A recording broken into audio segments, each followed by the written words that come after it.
Assalamualaikum, hai, saya Hafiz. Hai, saya Syuk. So, seperti biasa, Santai Chill akan membawa anda merasai pengalaman kisah Misteri.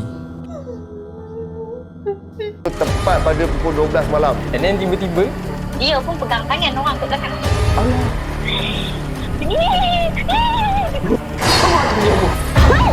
kau tahu tak, aku nampak apa? Kau nak mati ke? Dia menari tu, dia terpanjang-panjang macam kita kan.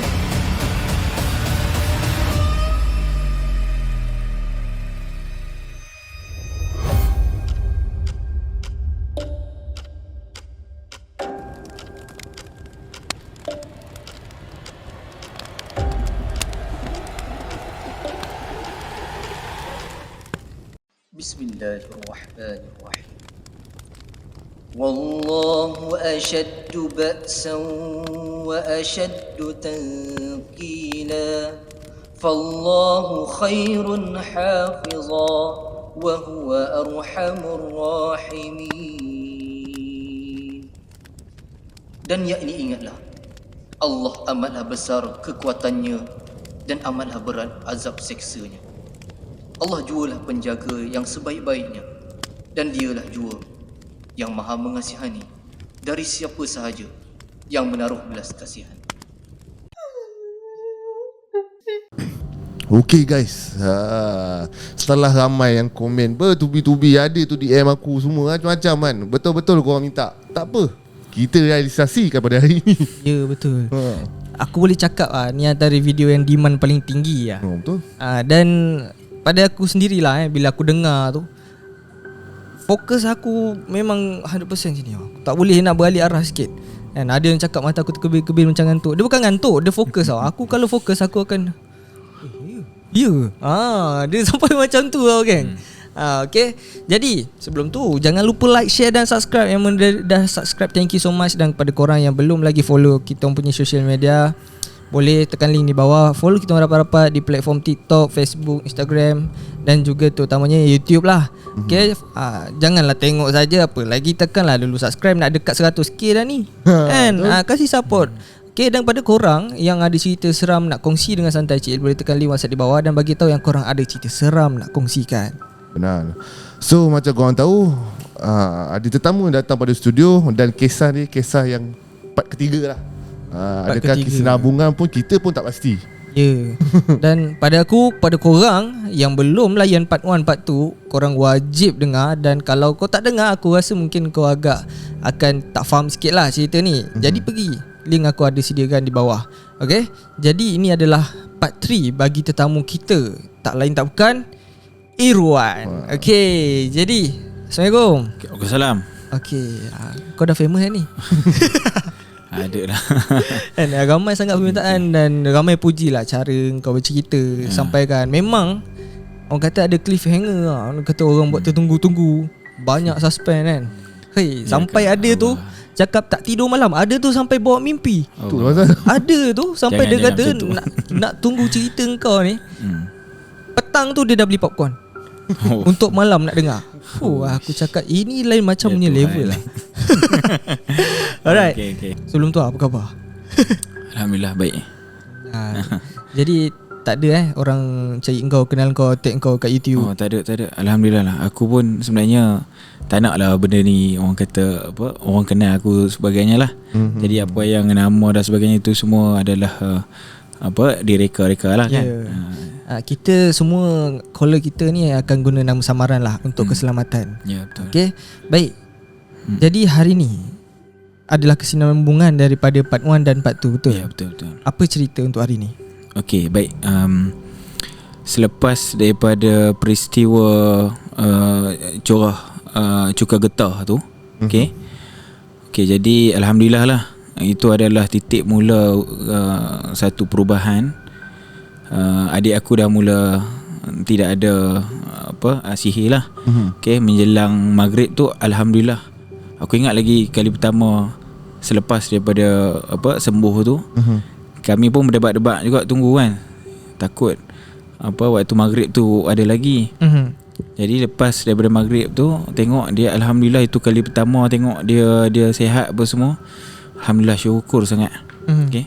Sebelum ni macam aku cerita, sebelum ni kan dia maghrib dia akan sakit. Bayangkan waktu bulan Ramadan dulu kami tak pernah buka puasa sekali. Faham tak? Sebab waktu tu kita seronok nak buka puasa, tapi kami tak boleh seronok sebab waktu nak buka puasa tu lah dia sakit. Jadi ada yang setengah duduk di tilam untuk tengok dia tu, satu lagi buka puasa lepas tu gila-gila kan. Jadi alhamdulillah dalam waktu yang aman kita kata, itulah peluang kami untuk betul-betul berubat. Berubat. Dan adik aku ni masih lagi macam boleh nampak dan sebagainya, itu macam ada lagi. Dan kami waktu tu menganggap itu sebagai anugerah, kan, anugerah Allah, walaupun kita tak tahu sama ada benda tu baik ke benda buruk ke kan, tapi aku anggap itu sebagai anugerah Allah. Sebab daripada situ adik aku boleh nampak semua tu, itulah kami boleh curah cuka getah ni. Kan, sebab kita tak tahu benda-benda gaib ni, jadi dia yang menjadi tunjuk kepada kami, penunjuk lah mana satu tempat yang ada dan sebagainya. Okay, jadi dalam waktu tempoh kami aman ni, okay, ingat tak yang kata orang cuka getah tu, iaitu pengamal perubatan yang bagi biji saga tu. Okay. Di tempat dia, di rumah dia telah jadi satu masalah. Ingat tak aku bagi tahu lah kan sebelum ni, siapa yang bantu kami pasti akan menimpa musibah. Okay, walaupun kami aman waktu tu, tapi bagi keluarga pengamal perubatan ni, dia jadi huru-hara sikit. Suatu hari pengamal perubatan ni, aku gelar dia nama Pakcik lah, aku panggil dia Pakcik lah. Okay? Aku panggil dia Pakcik. So Pakcik ni dia call aku. Aku agak terkejut juga sebab dia jarang sebenarnya dia call aku. Dia selalunya akan berhubung dengan Angah ni, adik aku. Jadi dia call, tiba-tiba dia macam marah. Dia marah aku. Aku ingat dia marah aku. Sebenarnya dia bukan marah aku, cuma dia meluahkan perasaan dia. Dia kata, aku pun kata, Pakcik, pasal apa ni Pakcik call? Ni Pakcik nak abang ni, kata orang yang buat hampa ni memang kurang ajar. Dia kata memang kurang ajar betul. Dia kata siapa pula ni tiba-tiba boleh cakap macam tu kan. Kenapa ni Pakcik, kenapa? Hantar dah petang tadi, aku dengan anak-anak aku masuk dalam rumah, aku nak minum ayak, aku perasan rupanya ayak tu ayak racun. Aku kata ayak racun? Loh, macam mana boleh tahu? Aku tahulah, tak tahulah dia ada penjaga ke apa. Dia kata aku terpaksa kosongkan rumah aku, anak-anak aku semua aku duduk kat luar ni. Allah, lepas tu macam mana ni? Sekarang ni aku duduk tengah bersihkan rumah. Memang dia ni memang nak mati dengan aku ni.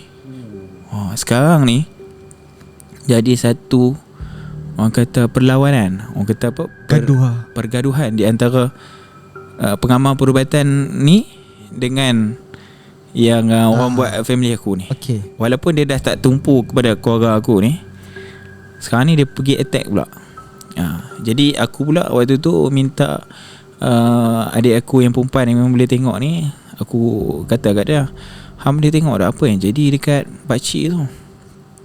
So dia bagi tahu, dia kata ya memang sekarang ni dia tengah melawan.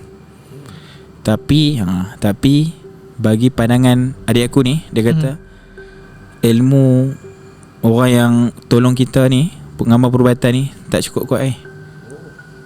Maksudnya yang buat kami keluarga ni dia kuat lagi. Dia kuat lagi bro. So aku pun jadi macam macam mana ni. Jadi adik aku yang lelaki tu kata kita tak payah masuk campur.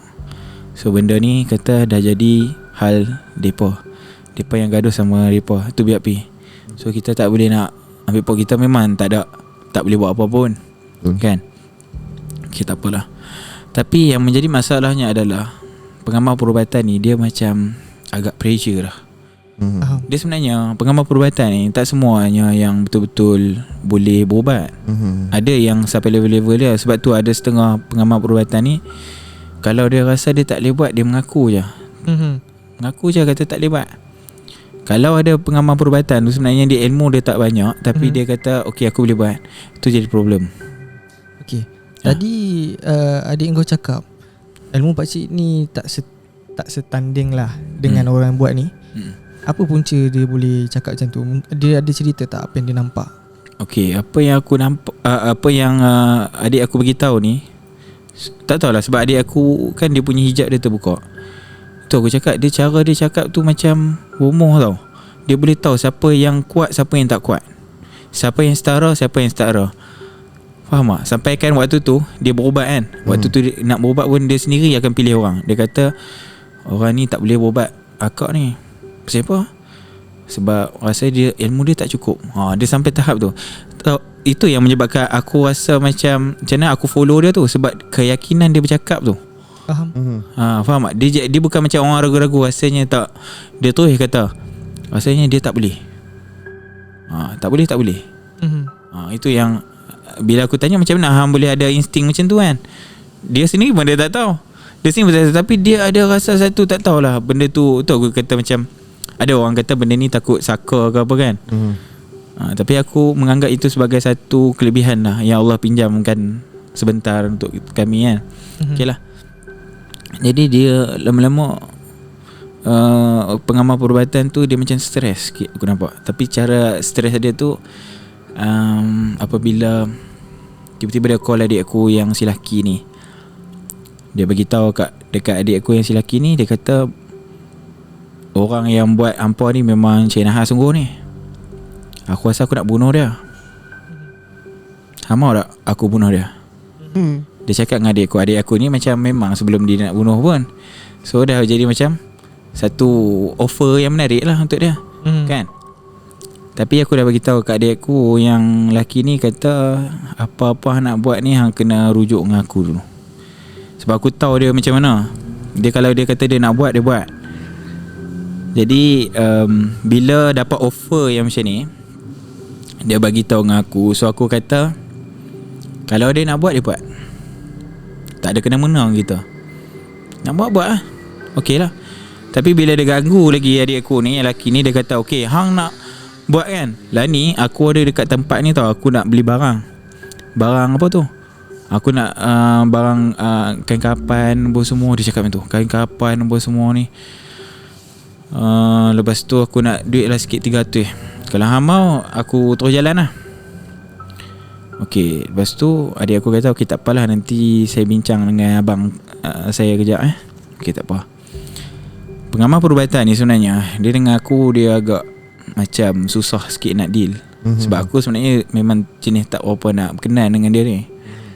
Okey tapi aku tak tahu lah sebab dengan depa ni mungkin depa je rapat sebab dia punya follow up bagus kan. Okey. Jadi adik aku satu petang tu dia call aku.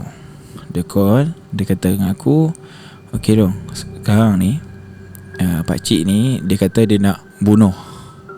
Yang bunuh tu okey, sebab apa kami menggunakan perkataan bunuh ni? Okey, sebab adik aku ni sebenarnya dia seorang rasional tapi apabila ada beberapa benda yang kami lalui tu untuk mengetahui hampa kan. Waktu aku pernah cerita pasal adik aku nak bunuh ni kan, Angah tu kan. Kami sebelum ni pernah pergi ke balai polis. Aku depa lah jadi depa buat report siap-siap.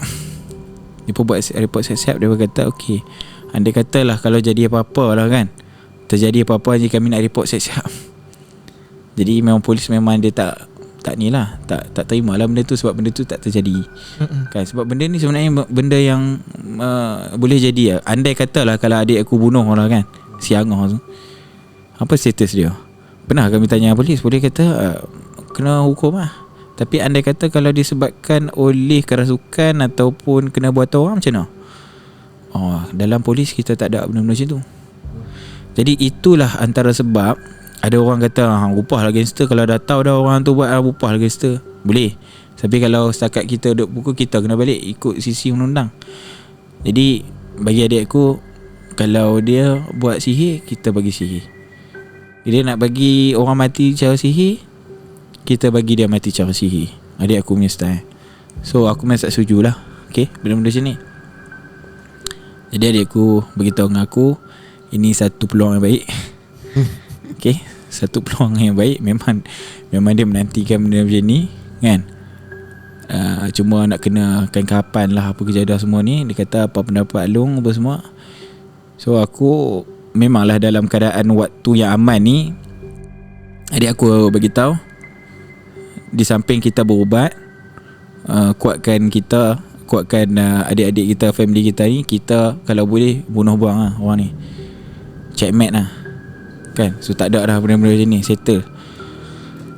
Tapi aku tak ada hal benda-benda macam ni. Aku pun tak mau orang macam ni hidup dekat dunia. Cuma cara kita tu, adakah cara kita ni cara yang betul kan di sisi syarak? Kan bagi aku lebih suka kalau biar Allah balas lah, kan, biar Allah balas. Tapi adik aku kata kalau kita nak harap Allah balas, dia kata kalau boleh dia tak mau lah apa nama hukuman tu kat akhirat, kalau boleh kat dunia tu dia tak sabar. Kan aku kata kita tak boleh lah nak menghukum kan. Kita tak tahu, mungkin akhir nanti dia tu bertaubat kan. So adik aku tak terima benda macam tu. Jadi dia pun bagi tahu kat situ. Aku pun kata relax luang lah, biar luang tanya lu pakcik pasal apa dia nak buat, pasal apa dia nak benda-benda macam ni. Okay, so aku call balik pakcik ni. Aku kata, pakcik, pakcik ada call langah. Ada call langah apa semua. Okay, cepat-cepat hang suruh adik hang ambil in 300 ya. Aku lah ni ada kat tempat ni lah. Aku dah nak beli barang ni. Aku nak buat untuk orang lain ni. So sekali harung aku buat untuk ampau sekali lah. So kata, okay, sebenarnya pakcik kan, okay, boleh tak apa. Kami boleh bayar. Cuma ya pakcik, pakcik dah suruh Angah beli tu. Lepas tu apa lagi? Okay, aku nak adik hang tu, si Angah tu mai. Okay, mai untuk apa? Mai untuk dia tengok. Pakcik tak boleh buat sendiri lah. Tak apa, aku nak adik hang tu mai. Lepas mai tu tak ada apa pun, cuma dia tengok je proses tu. Proses tu macam mana pakcik? Proses tu aku akan tanam benda tu, dia akan buat replika macam mayat tu. Kan. Lepas tu dah lah gambar-gambar sikit, tanam dekat tanah perkuburan. Aku dengar tu kata, lain macam ni kan. Aku rasa lain macam lah. Lepas tu kata, okay, apa kalau macam tu tak apalah pakcik buat lah. Aku nak adik hang juga mai. Sebab adik hang dia akan niat. Niat. Okay. Kalau adik tak mai tak boleh tak boleh. Kata dia, kalau nak bagi jadi pun, aku pun dah tak tahan ni. Aku kalau boleh bagi mampu bang dia ni. Okay, tak apa. Tak apa pakcik, nanti saya bagi tahu balik . So aku rasa benda tu memang macam syirik betul ya. Betul tak? Syirik kan. Dan aku bertanya juga beberapa sahabat yang pandai buat ni. Dan aku tanyalah dia, kalau definisi berubat ni, kalau macam ni tu sebenarnya betul ke tak betul? So dia kata ni kira sihir ni. Kira sebenarnya hang dah buat sihir ni. So sebenarnya secara tak sedar sebenarnya kita pun dah buat sihir. Betul. Jadi aku call adik aku cakap, Angah, hang tak payah bagi duit kat dia. Ini ada sesuatu ni. Siapa ada guna nama hang? Siapa dia tak buat sendiri? Betul. Kan?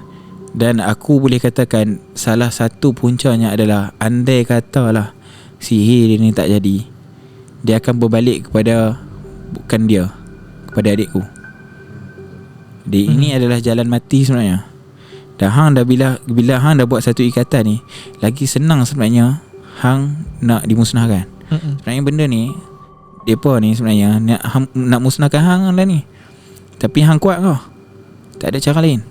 Sekarang ni kalau hang dah guna jalan ni, hang memang mati lah. So dia aku kata, tak apa kalau hang mati pun, hang sanggup. Hang dah tak ada apa dah lu. Aku je kecewa bila adik aku cakap macam tu. Sebenarnya ada cerita, aku akan cerita juga. So sebenarnya cerita aku ni dia akan reverse ke belakang tau. Okay. Alright. Jadi bila adik aku cakap tu, aku cakap macam ni dengan adik aku, Angah, ada tak kisah kalau hang mati. Hang mati tu tak ada masalah, semua orang akan mati kan. Cuba cara hang mati. Kalau cara hang mati kufur ngah, Along tak happy lah. Dan hang kena ingat hang anak lelaki kot kan. Hang nak putus asa apa semua, hang ingat tak mak ayah hang, ibu dengan abah kita. Tu je. Sebab dia jadi macam ni disebabkan oleh keadaan yang berlaku dalam diri dia. Sebenarnya keluarga dia bercerai disebabkan oleh benda ni juga. Sebenarnya aku tak cerita daripada awal kan. Aku fokus kepada adikku yang perempuan ni. So sebenarnya cerita adik aku yang lelaki ni sebenarnya lagi teruk. Dan kami lambat mengenal pasti benda ni sampai memang dah teruk lah. Memang tak boleh buat apa. Sebenarnya benda cerai ni awal lagi. Sebab apa? Aku cerita ni adik aku terajang pintu kan. Terajang pintu rumah apa semua. Macam mana benda tu boleh ada dalam rumah? Kan? Macam mana dia boleh hembus? Sebab dia main kenduri lah.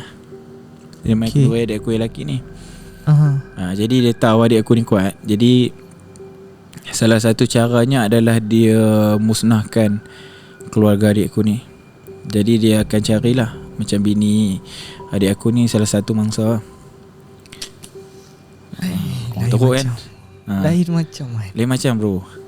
Aku nak cerita ni memang banyak benda yang aku rasa terkilan lah. Sampai sekarang ni keluarga dia pun tak settle lagi. Dan dia pun dah ada anak tau. Baru 3 bulan kahwin. 3 bulan kahwin bro.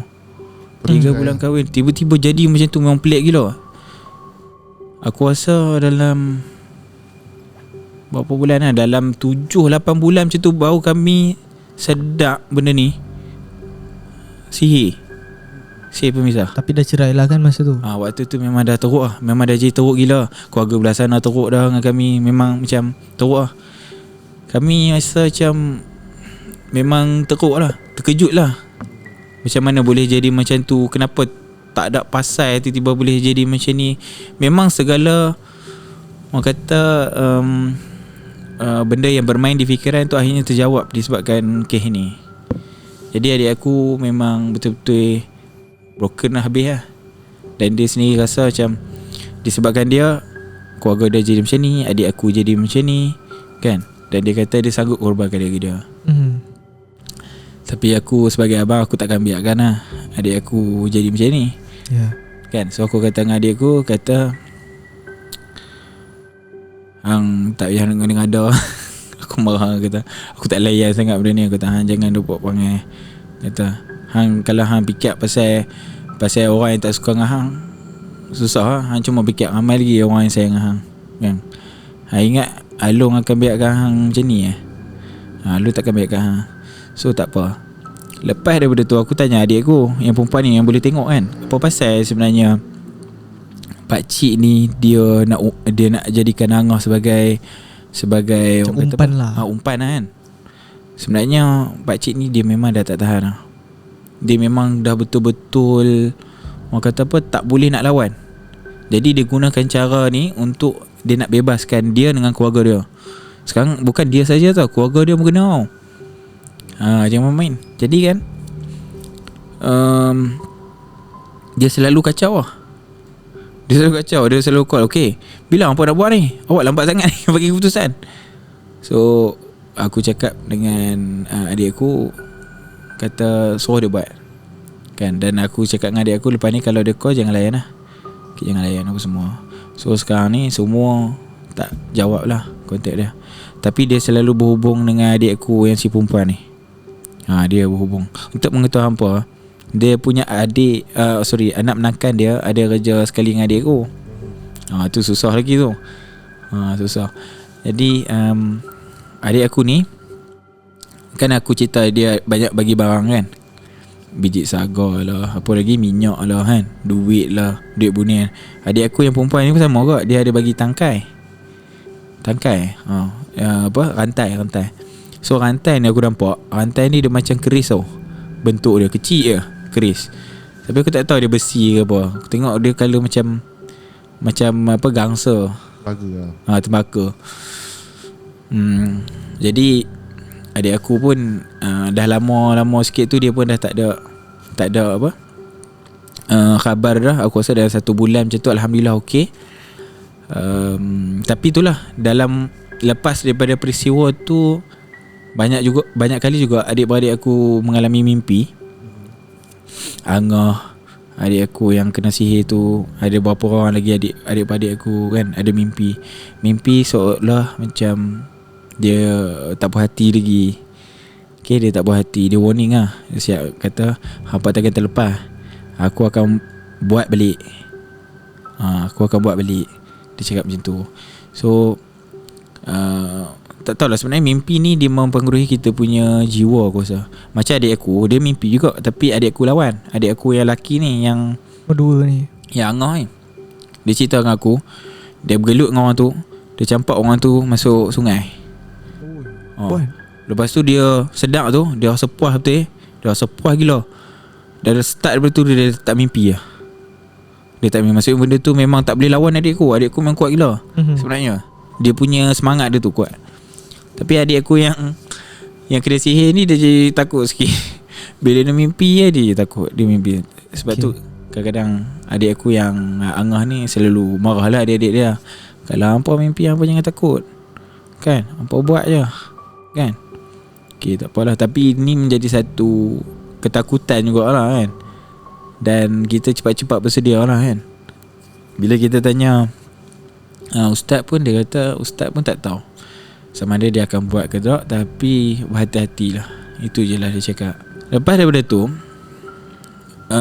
dah 1 bulan lebih macam tu, alhamdulillah macam okey dan sebagainya. Adik aku mula rasa macam ada benda dekat badan dia tu, macam tangkai tu rasa nak buang lah, kan. Sebab adik aku rasa macam benda ni syirik, kan. Dia pun sebenarnya dia tak terima benda ni, sebab waktu dia kena rasuk tu, orang pengamal perubatan tu pakai, kan.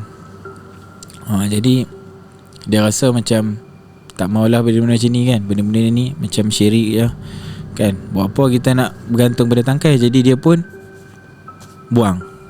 Dia tarik, maksudnya dia bukan buang, maksudnya dia keluarkan rantai tu, kan, daripada diri dia. Dia buka lah rantai tu. 3 hari demam, bro.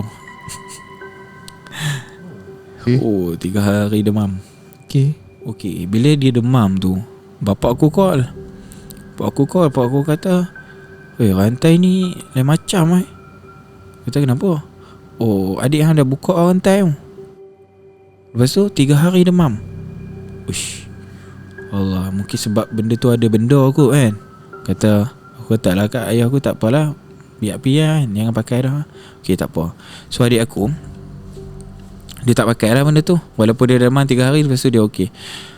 Entah macam mana, waktu dia pergi tempat kerja tu, anak menakan dia tanya dia, hang pakai tak kalung yang pakcik itu bagi?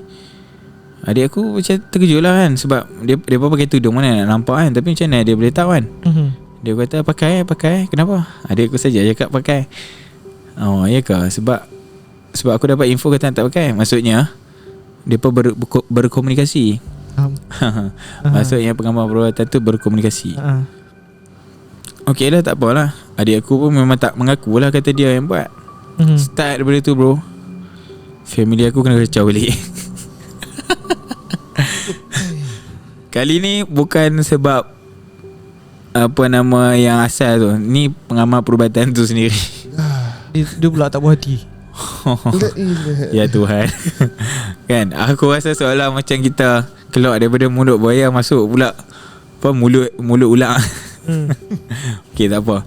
So aku pun rasa macam, sepa pula jadi macam ni, kan. Tak habis-habis, rasa macam tak ada kesudahan. Aku rasa macam tak ada kesudahan, bro. Aku kata, apa ni, kan. Tak apalah. Jadi mula adik aku tu saja kena kacau. Rupanya siapa yang pegang barang dia tu, semua kena kacau lah. Hang bayangkan lah, mimpi, kan. Mimpi, contoh macam adik aku yang lelaki ni, dia ambil minyak apa tau. Dia mimpi benda tu datang kat dia. Lepas tu adik aku macam biasalah, dia halau apa semua. Lepas tu dia bangun, benda tu betul-betul ada kat depan dia. Ya, kat depan dia. Ini bukannya kena tindih ke tak, ni betul-betul reality. Dia nampak benda tu. Jadi kan, adik aku ni masih lagi macam boleh dengar. Dia boleh dengar daripada pukul 3 sampai pukul 4 pagi orang menangis. Orang menangis teresak-esak. Dia sebut nama adik aku, kan. So adik aku nama Siti, kan. Oh, Siti, tolong, Siti, tolong. Adik aku daripada pukul 3, pukul 4 tu, dia tak boleh tidur. Aku tanya, hang dengar tu kat mana? Kat atas bumbung. Dia cakap apa? Dia cakap tolong. Aku kata, siapa pula hantu minta tolong, ha? Kan sebab hang tak pakai kalung kan. Aku tak tahu apa connection dia sampai dia boleh jadi macam tu. Aku tak tahu apa kena-mengena dengan apa rantai tu dan sebagainya dengan adik aku, dengan pengamal perubatan tu, aku tak tahu. Dia boleh jadi haru biru macam tu. Jadi kami pun pergi kat ustaz yang sepupu aku suggest. Jadi bila ustaz tu dia tengok barang-barang tu, memang barang tu kalau hang pegang biasa aja. Tapi kalau hang ada benda, hang akan rasa panas tau benda tu. Jadi ustaz tu dia tengok kan, dia buatlah cara-cara apa semua, dia baca-baca, dia kata oh benda ni ada benda. Benda ni kena buang. So dia tengok, kami bagi semua benda tu kat dia. So dia tengok okey ni benda ni kena buang ni, kena buang.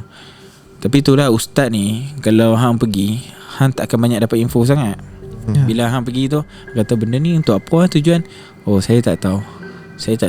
Tapi saya tahu benda ni tak elok lah. Macam tu lah. Jadi hang tak boleh nak dapat apa-apa info lah. Jadi kami putuskan untuk buang. Tapi ada satu benda yang dia macam minyak ke atau apa, aku lupa lah. Minyak kot. Bila adik aku buang, dia akan datang balik. Faham tak? Faham. Main kan? Waktu tu semua dah buang lah. Selalunya buang kat sungai lah. Buang kat sungai semua. Lepas tu yang kali ni kita buang kat sungai, dekat rumah ada lagi 3 kali bro. Okay, mula-mula kita mungkin terlepas pandang kan. Tapi memang kita dah tahu lah benda tu mungkin ada dalam 7 benda dia bagi kita kan. So satu tu kita buang dia mai balik. Okay. So maksudnya macam okay tak apa. Mula yang buang tu adikku yang lelaki tu buang. Tiba-tiba pergi kat rumah ada lagi. Itu pun disedar oleh bapak aku. Bapak aku kata siapa benda ni ada lagi. Lepas tu bapak aku call adik aku, lelaki tu, hang dah buang semua? Dah buang lah semua. Siapa ada lagi yang tertinggal ni? Tapi ni ada. Jadi adik aku kata okey tak apa, kali ni bapak aku pula buang. Bapak aku nampak bapak aku buang. Buang-buang, tengok benda tu ada kat dalam kereta pula. Memang pelik kan. Lepas tu disedari oleh adik aku yang kena sihir ni. Tapi adik aku yang kena sihir ni dah okey tau. Dia dah boleh berjalan semua dah. Okay. Dia terkejut, dia tengok apa benda ni kan, macam mana benda ni boleh ada lagi. Tanya kat bapak aku kata dah buang lah. Buang kat mana? Buang adalah tempat jauh lah. Ke tertinggal dalam kereta? Tak ada, confirm buang sebab satu tu je. Okay, kali ni adik aku kata kali ni dia akan pergi tempat yang jauh. Betul-betul dia akan tinggalkan benda tu dekat satu tempat. Dia nak tengok sama ada benda tu ada ke tak. Tepi tempat paling jauh. Perjalanan dia 1 jam. Kali ni betul-betul kita nak pastikan benda tu. Okay. Jadi bila dia dah buang apa semua, tapi alhamdulillah benda tu tak ada. Maksudnya benda tu memang betul-betul di sana. Tapi masalahnya adik aku tiba-tiba pengsan pula dah. Sampai kat tempat ajas pengsan. Okay, dah jadi macam aduh, apa pula nak jadi lepas ni kan. Jadi bapak aku call aku, dia ceritakan pasal benda lah ni semua. So aku kata dengan bapak aku, kata tak apa, pergi balik dekat ustaz kan, minta advice apa-apa. Jadi dia pun pergi tengok apa semua. Memang benda tu adalah sesuatu. Dan adik-adik aku pun diberi rawatan dan sebagainya. Cumanya macam ada sesuatu yang masih mengganggu. Aku tak tahu benda apa. Kami tak tahulah benda apa. Masih lagi seolah-olah kat rumah tu macam ada benda lain pula. Bukan benda daripada apa nama orang pertama ni. Benda macam ponti macam tu lah kan. Ada kat dalam rumah. Okay, kau ada nampak? Aku tak pernah nampak. Tapi adik aku yang lelaki pernah nampak. Dia macam mana nak cakap dia macam asyik dia ada di bilik tu, dia ada di bilik ni kan. Memang agak berani lah benda tu. So benda tu pula dia akan masuk ke mimpi-mimpi kan. Jadi kami rasa macam kenapa benda ni masih ada lagi sedangkan kita dah buang dah ni. Adakah sebab benda tu dah jadi kepunyaan kita, jadi benda tu mengganggu? So pergi balik dekat ustaz ni, ustaz tu kata mesti ada lagi benda yang tak buang kan. Hampa fikir ingat betul-betul, ada lagi tak benda yang hampa tak settle lagi? Rupanya ada adik aku seorang. Dia kata ada benda dia pernah ambil dengan apa nama pakcik ni, tapi benda tu dah hilang. Kat dalam rumah. Sudah. Kami pun rasa macam mana nak cari ni kan. Tapi itulah, benda tu sebenarnya dia hilang. Hang tahu tak, benda tu dia selalu dia akan letak kat dalam kain kuning.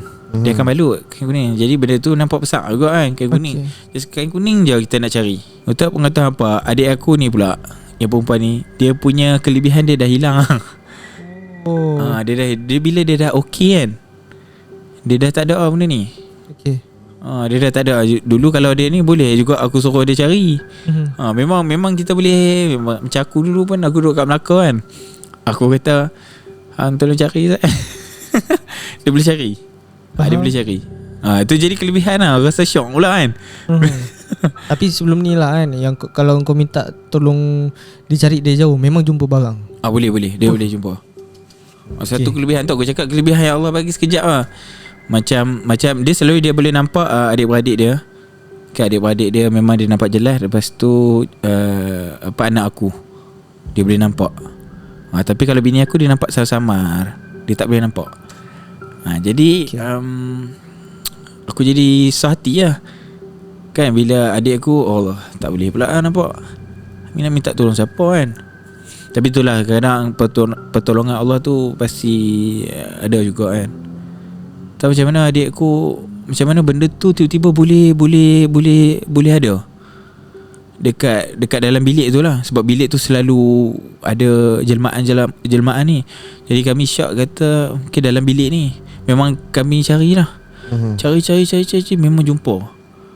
Jumpa memang perosok lah. Aku tak tahu macam mana adik aku boleh letak kat tempat. Aku rasa kat dalam amari tu. Amari tu biasalah amari orang lelaki kan, kadang semak dia macam.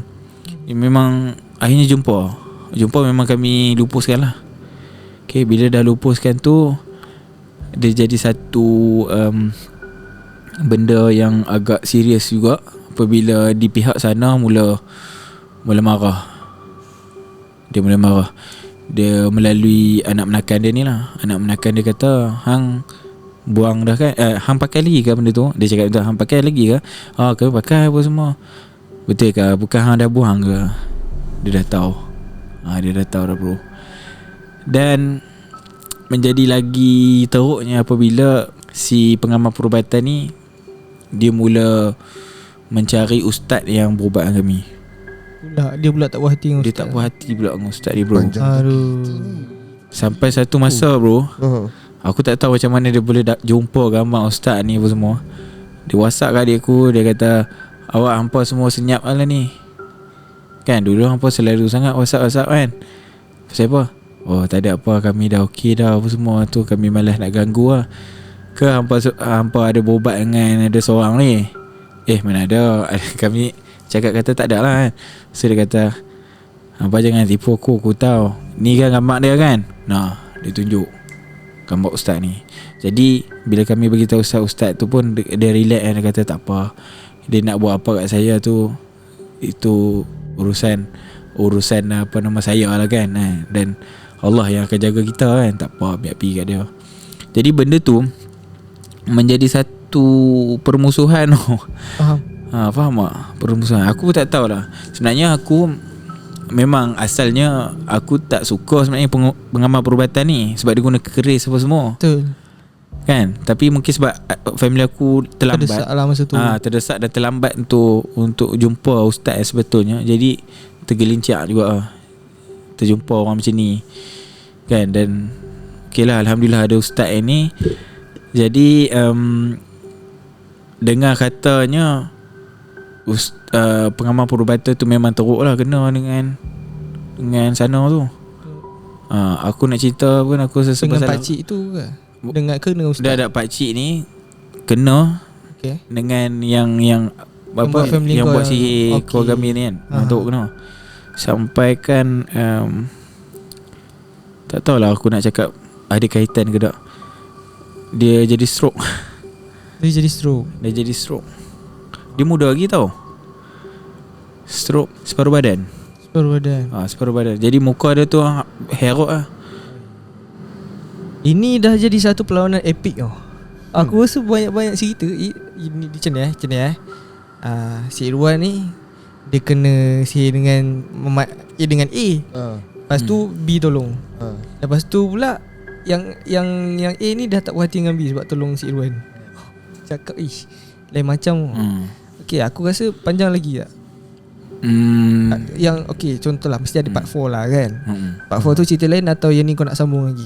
Aku rasa ni boleh sambung sikit lagi kot. Okay, baik. Kita teruskan. Sebab aku tak tahu nanti kesudahan ni macam mana. Jadi kau tahulah nanti nak berhenti kat mana boleh. demi keseronokan.